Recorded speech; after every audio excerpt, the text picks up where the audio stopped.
Welcome to the Real Estate Show on KMED this weekend. Pete Belcastro with you here today. Joe Brett's off this weekend. Of course, you know we get together with you once a week here on KMED, AM and FM, to talk about all sorts of things related to real estate in Jackson and Josephine counties. Well, you know, today, the market's doing, as you know, pretty darn well. We're halfway through the two busiest real estate months of the year, which are April and May. Next week's show, we'll have some of those statistics that'll be out for us to kind of prove if that's right or if that is happening in 2015. And certainly the way the MLS system has been working and what's been selling, what's been listing and, sold and pendings, you can certainly say that the market is doing pretty well throughout most of Jackson County. Again, we'll update you on those statistics next week. That is for sure. Today, we're talking with the Jackson Soil Water Conservation District here on the Real Estate Show.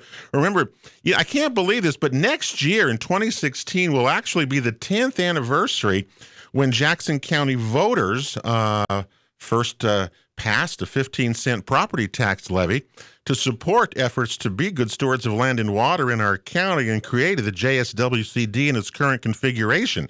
10 years ago, it's been 9 years now, but 10 years next year, they'll be celebrating that 10th anniversary. It is still, no question in my mind, is the best investment in your property tax dollars that you can make in Jackson County. Lori Tella is with us today. Lori is the urban natural resource planner. Is that close? Did I get it? Close. Urban and community. That's pretty planner. Close. Pretty close. Urban and community planner with the JSWCD. She's with us today. First of all, how are you doing, by the way? Doing well. Thanks a lot. And talking to the microphone. And this is your busy time of the year. Tell us a little bit about what you're up to, Lori, in terms of projects that you're working on that people might want to know about. You're right. Yeah, it's spring, so everybody's ready to get going in the garden. So we have a couple of rain garden projects going in around the valley. There is a monarch butterfly garden going in at Coyote Trails Nature Center. That's in Medford, and they are trying to create habitat for the monarch, and they're doing a really great job out there planting some native milkweed. I saw that going on. There's a where is it? Along the Bear Creek Greenway where I walk my dogs. There's also a place that's a monarch butterfly station that I saw. Do those work? I walk by there and I go, is that work? Does that work? It does. You just need a 10 by 10 area, so 100 square feet of milkweed, and you can qualify to be a habitat way station. And if we get these all up and down I-5, then we'll have little way stations for monarchs as they make their journey. Mm-hmm. We're beginning to as a society, beginning to realize that pathways for animals and the natural world is important. We need to help them along, don't we? Absolutely. But this works. You're saying this actually does work. Yeah, they use it like stepping stones, like you would use to cross a river. They use it to cross our complex system of highways. Yeah, well, that's really cool. Good luck with that anyway. We'll talk more about water because Lori's also a water expert, has been telling us since she's been hired by the district, one of her charges has always been to, promote the wise use of water in terms of rainwater in your gardens at home and stuff. And man, I tell you got to be in big demand this year because we're really going to need your efforts. Clint Nichols is also here with us from the JSWCD. And Clint, nice to have you here. SOU grad. I did remember that this time with you and all that good stuff. You've been out in the field as well. Tell us what you've been doing. Yeah, so this time of year, everybody's got their new irrigation systems that they've got online.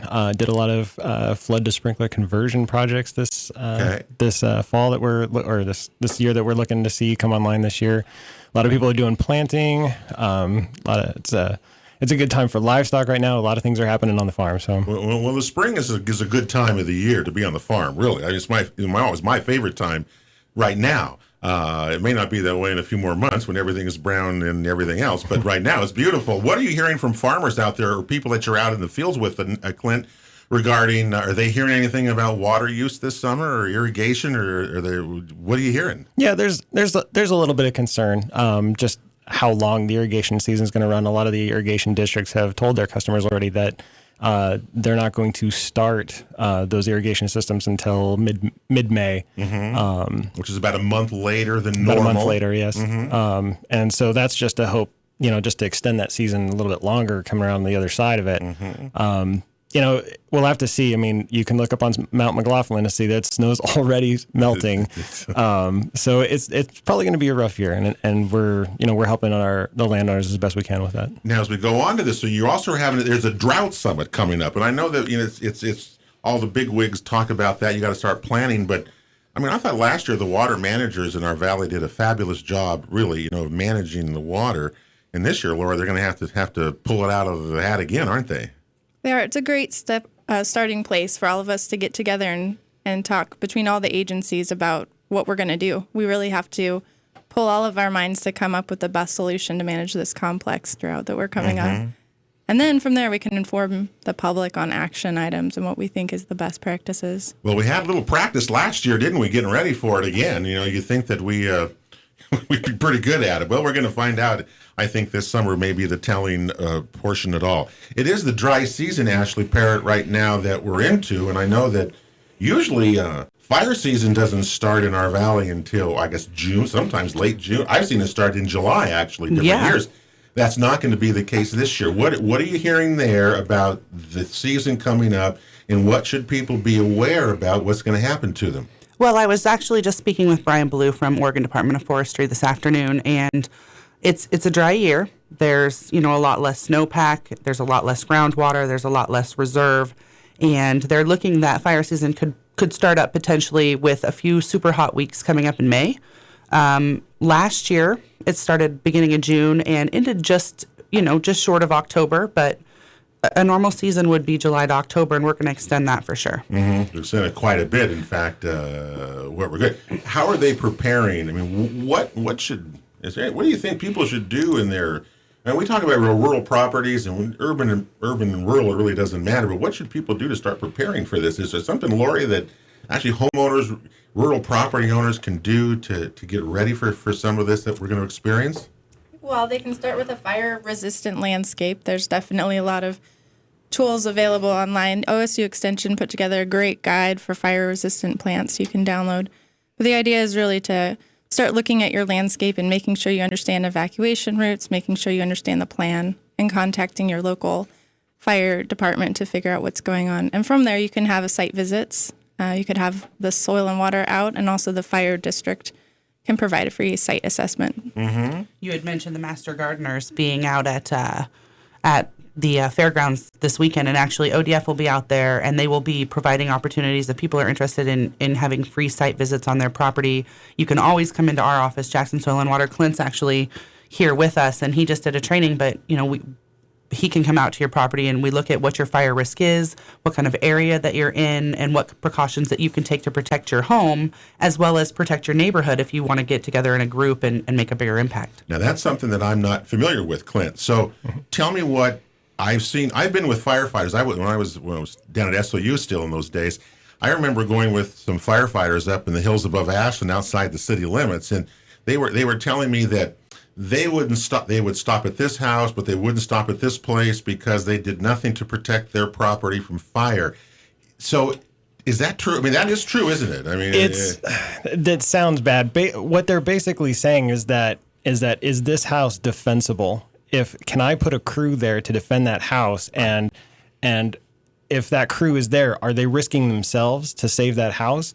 And the next step too is, if I save this house, will it prevent other houses from igniting as well? One of the things that we don't really understand, or that we don't really talk a lot about, is these wildfires that burn into urban areas. One of the main causes of ignition is not the wildland to urban exposure, but the house-to-house exposure. So if one house catches, that's a bigger risk to the houses next to it than the wildfire that's burning into the community. I don't know if this is still true, or if Jackson County actually implemented this, but it wasn't that long ago where I believe there was something before the commissioners that if you built a house in rural land, that you would have to build a new place, install sprinklers, because the fire could start from the house and spread to the wild land. And so they wanted you to install sprinklers in the house. And the city of Medford thought about doing this in new construction. That got poo-pooed out of the way. That was crazy.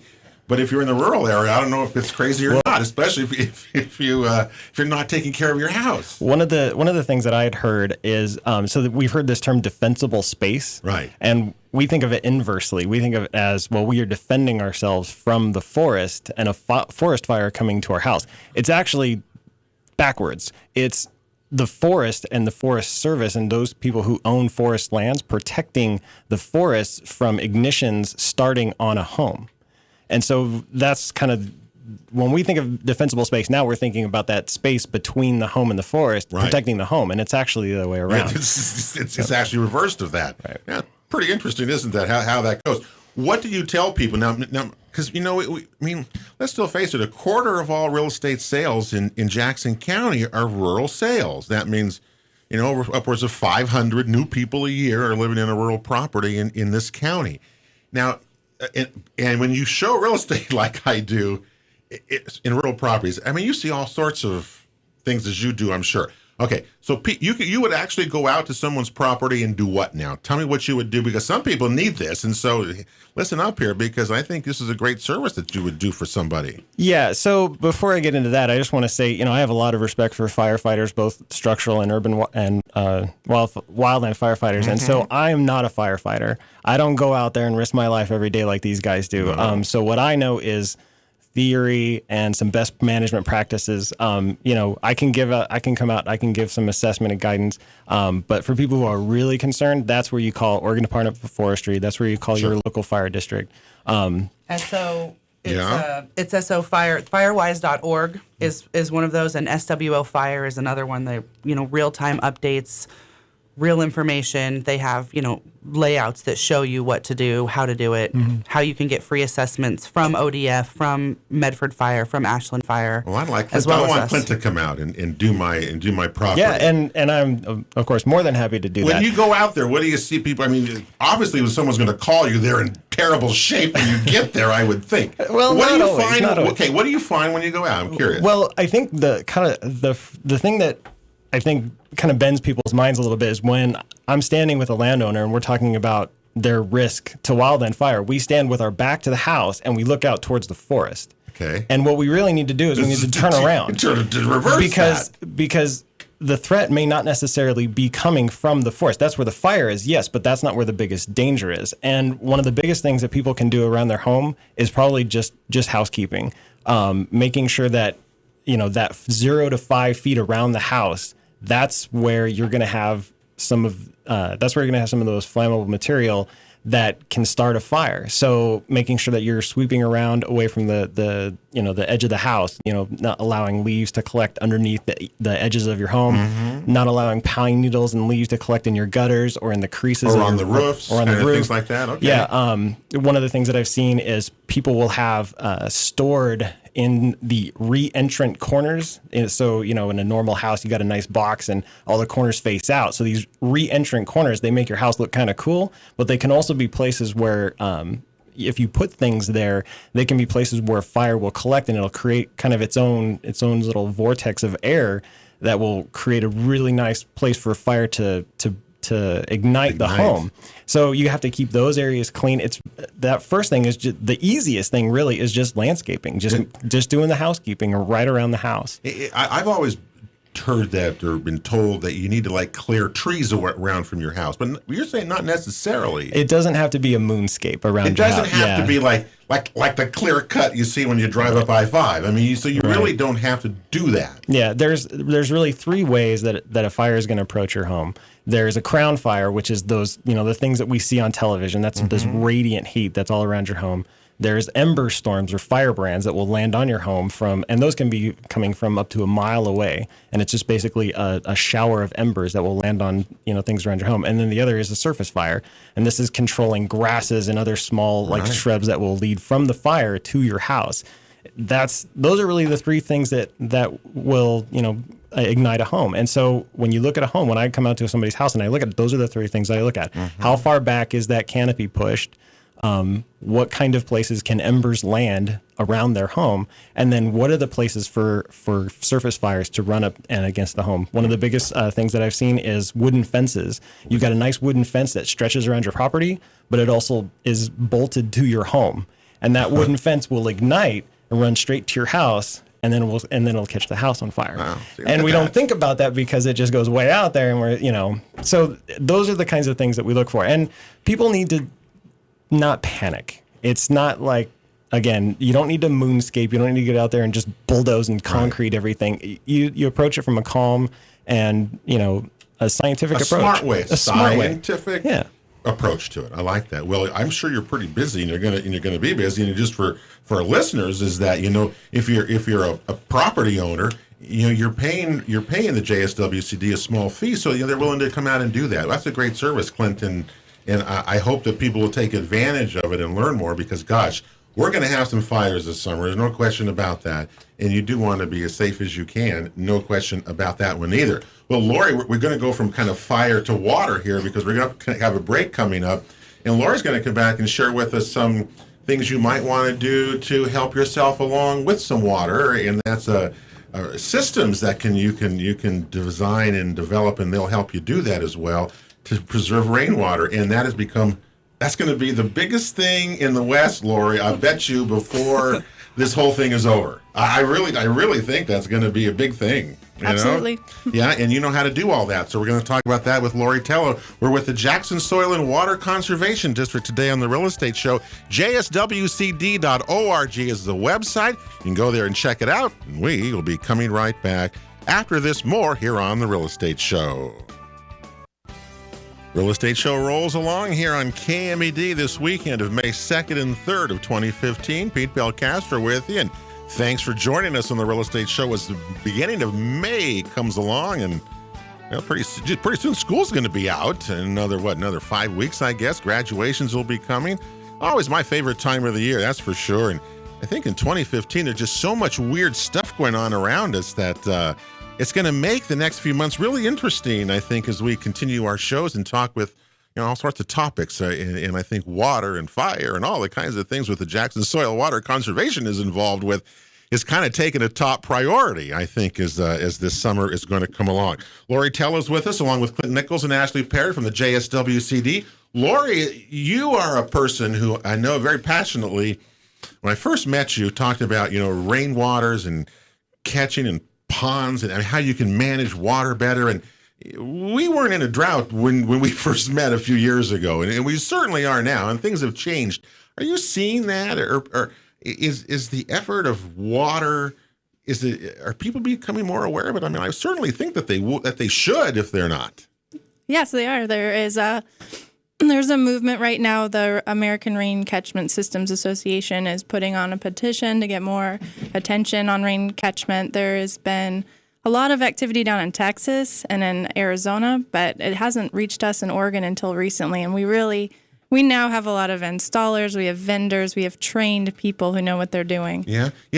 I'm not a very smart person, but if I was a betting man right now and I had some money, I would invest in stock in companies that are going to be putting in rain systems and catchment systems in California, because there's no water there, and the only way anybody's going to have any kind of a yard or a natural landscape is going to be to save your own water, right? I mean, is that that's what we've come to, isn't it, right now? Is that true, you think? Rain harvest. I mean, rain harvest is a big topic, and there's a lot of misinformation about what rain harvest is and how it can be used, but in textbook definition, it's the collecting, filtering, storing, and use of rainwater for irrigation and other purposes. And the state of Oregon does not own the rainwater. Remember that. Now, wasn't there some article somewhere somebody said it was illegal to do that, and people were all crazy about that? That's not true. There's right? a lot of misinformation, and there's a huge difference between groundwater and rainwater. So if it comes from the sky and it falls on your roof, and you take it from your roof via a gutter or a pipe to a pond or a tank or a barrel, then it is yours. It's yours to use. If it's lined. If the pond is lined. Or it's a plastic. So I can't make a little pond as long on my property. It has to be lined. I realize that. I've seen some of these that people have been doing.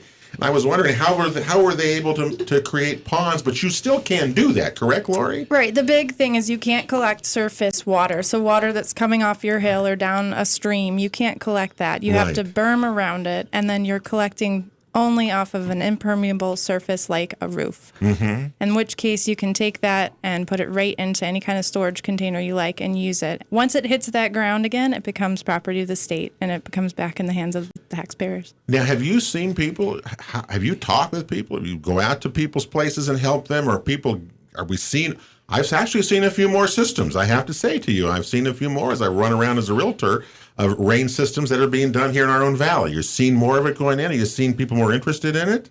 We have a lot of different systems going, and each one has its own perspective on why. Some are doing it for fire protection. Some are doing it for home water irrigation. Others are doing it for animal livestock. Sure. To water their animals. So everyone finds a reason for it. And there's also another reason, and it's stormwater runoff. So folks that have muddy areas or they're seeing erosion, you can actually use this as a tool to slow down the water. And then you just let the water go back on the ground into a rain garden or some other overflow. But you're stopping erosion at the same time as storing some water. I've seen go ahead, Clint. Yeah, one of the reasons why I've seen a lot of people who do rainwater catchment systems around barns is because that area around that barn becomes a muddy mess. Yeah. So if you can divert that water coming off that barn into something you can store it and use it for later, instead of making a big mess out of it. So it's a great tool for that as well. Well, I was talking with my chiropractor. It's just a strange world, and somehow we started talking about rain, and he said he has a rain catchment system at his building. So I started asking him questions about it, and he said he put on a metal roof, catches all the rain through the downspouts into a holding tank. And he said he had like 11,000 gallon holding tank, I think it was. And I said, well, did it fill? He said it filled the first rain. The first big rain filled the thing, and it was overflowing then into the drain. But he says that he's so impressed with it that he's going to put in a 3,000 gallon, I think it was, a holding tank. And he should have enough water. We were talking about it. He should have enough water literally to be able to do his entire building and landscaping and use of it without, but just by collecting his own rainwater. Well, and people can come into the office. I mean, that's what Lori does. I mean, if you want to know how much water you need and how much water you can catch, Lori can help you figure that out. And then you can figure out how big of a tank do you need, how much storage do you need, how much will you use to accomplish your goals and maximize. Well, I'm amazed at how much it actually fills. I mean, how much water, volume-wise, can be collected off a roof. It's incredible. It is, isn't it? It's for every inch of rain we get on 1,000 square feet, you get 640 gallons. Yeah. And if you imagine we get 20 inches, that adds up pretty quick. So, it adds up. People are doing this off of roofs of parking garages. They're using it to flush toilets inside of the building. It can be your water source all year round for indoor use. There's different permits involved with indoor use and filtration, but you can definitely even make this potable. Mm-hmm. Do you see this? I think the other thing besides rain catchment systems in California that are going to be all over the country is exactly what you just said, reusing. How can I reuse the water that I have? That's going to be another big thing, I think, in terms of the future in our Western dry world. Yeah, we're branching into gray water right now too. So just capturing second water from your wash and putting it out in the yard, and that means you get 55 gallons every day or all week long during the summer when we're not getting rain. So you kind of pair these two systems together, and you have all year watering. Mm-hmm. Do you anticipate any kind of rules coming down regarding irrigation or anything? If you guys have been hearing about restrictions of any kind of water use coming, because I think we're going to get there eventually. There already is great guidance provided by DEQ on both gray water and rain systems comes from the state. So the Oregon Building Codes Division has excellent guidance. Well, I hope that more people will do, in fact, put in some rain systems. I think that's going to be our future. I think that, and building scapes, right? Isn't that also a big thing of taking tops of roofs now, and putting scapes on, waterscapes or whatever they call on tops of buildings? I'm seeing that around as well. So, green roofs, we're thinking of doing one at our office, but it basically it's a rain catchment, so it'll store 50% of the runoff, so it'll start allowing that water to infiltrate. But it also cools the roof. So the roof is 180 degrees. It's going to drop down to 90, so that's going to save on energy. I wish that some of the new buildings that are being put up, we've missed some opportunities. I know the SOU RCC building in Medford is like a big green building and stuff like that, but that last part of it, the last component seems to be the roofs. And we're going to have some new building going on again in Medford and around, and maybe somebody's going to do that. I wish. Hope so. I hope it's us. I hope it's got to be incentives, and maybe the JSWCD will be the first to do it. Well, and we already have a working demo. You talked about pollinator gardens and monarch stations. We have a demo, a pollinator garden demo. We have a water wise demo. So you can come right to our building at 89 Alder, and you can take a look at what these gardens and plantings would look like if you had them on your property, and we can walk you through the savings in irrigation and how you can use it. How you can go to a drip irrigation from a sprinkler irrigation. we're working it out right there, hands on. Kind of like a living laboratory building, isn't it? It's breathing, like a breathing building.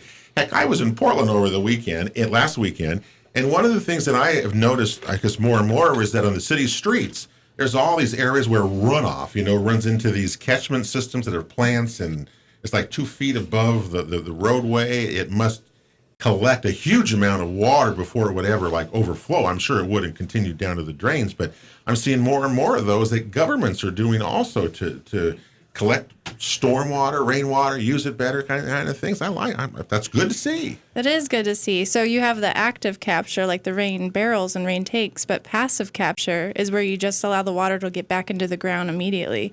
So you create really good soils, add some compost into your garden, create a little dip, and you can have a garden that really absorbs the water, lets it get back into the ground. Rather than let it flush to the sea, because once it goes there, it's not good to us anymore, is it? We're never going to get it back. We need more of it. Hey, we're with the Jackson Soil Water Conservation District today on the Real Estate Show on KMED, AM and FM. One more segment to go. We'll tell you some of the events coming up that the JSWCD puts on that you may want to take advantage of. We're coming right back. The Real Estate Show right after this.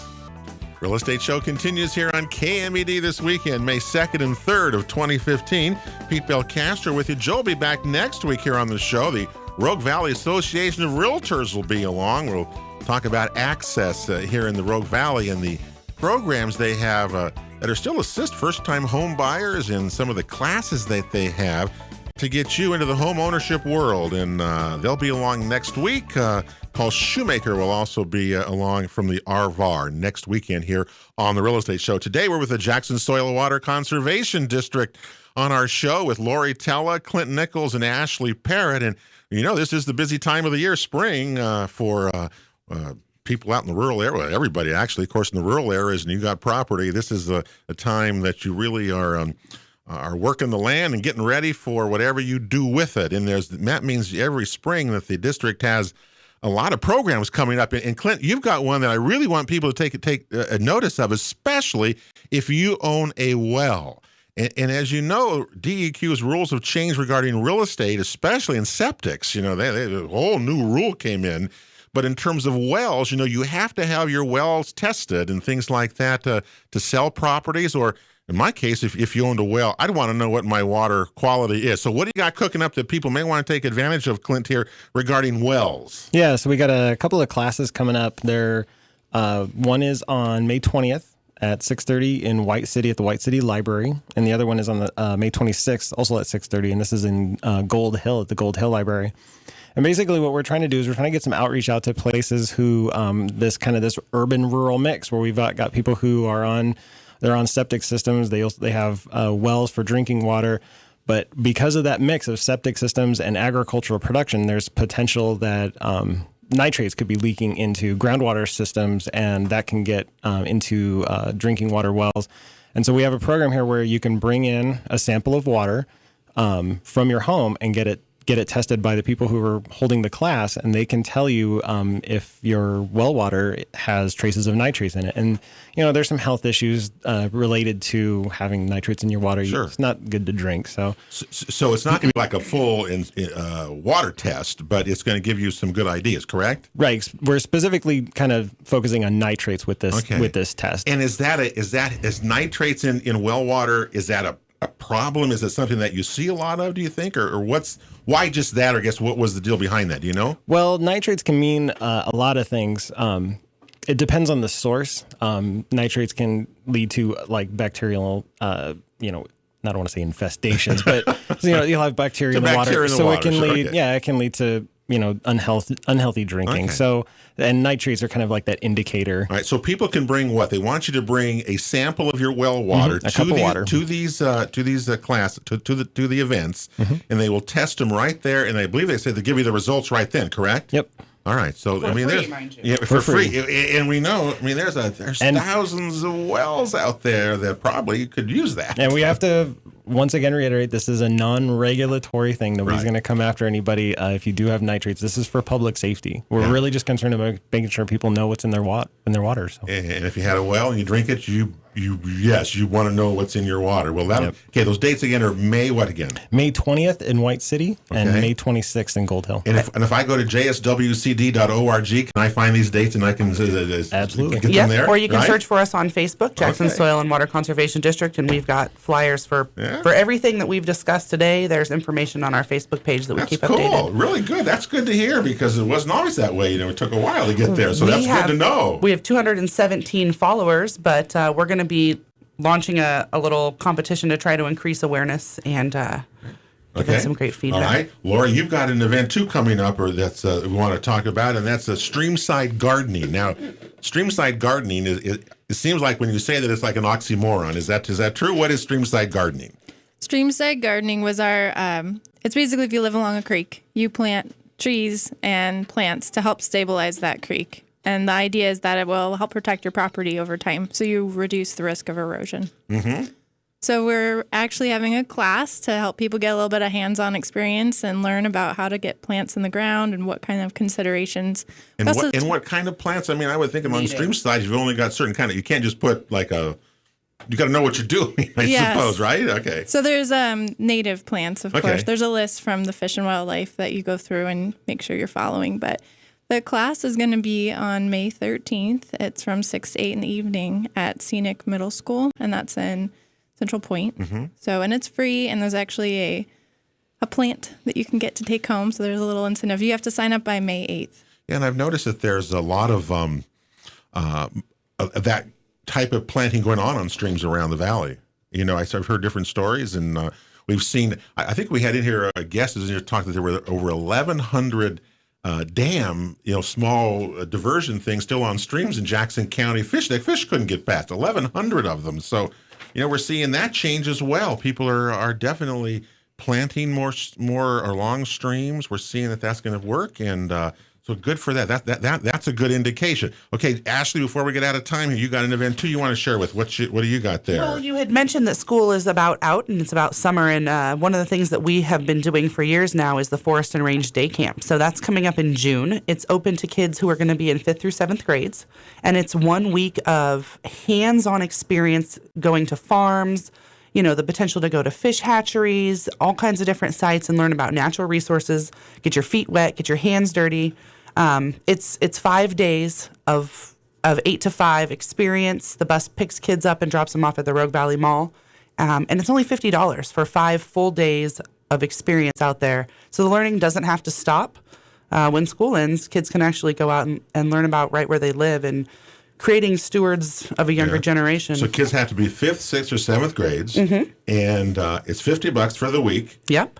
If you have a kid or a grandchild or a friend who has a kid, you definitely want to do this. This is truly, I agree with you. This is one of the coolest programs that's out there for kids to go on. So and it's on our website. Farm out the deal to go there. And I know you're almost full, so you got to get people out there. Yeah, we were looking for 100 kids, and I think we've got 60 people signed up. Yeah. So check out our website. You can sign up right online. Registration forms available online. Well, gosh, you guys, things are really hopping, aren't they? I figured they would at this time of the year for you. It's good to know that because it would be bad if you weren't doing anything. But that's not the case. So it's good to hear that things are going well for you all, and that the district is very busy because. Again, being good stewards of land and water is going to be more important as we go through another year of this drought. Absolutely. And who knows what it's going to be. Reservoir levels, I think you were talking about this weekend. Immigrant Lake is at, what did you say, 89%? And the other lakes are pretty still low, aren't they? 50%. There's some water now, but the problem is where will that water come from later, or will it? There's no replacement water, that's for sure. That's the problem. That'll do it for the Real Estate Show. JSWCD.org is the website. Check it out. We will, of course, see you next week back here on KMED. I'm Pete Belcastro. Have a great week, everybody. Don't forget, realestateshoworegon.com. Have a great week, and God bless.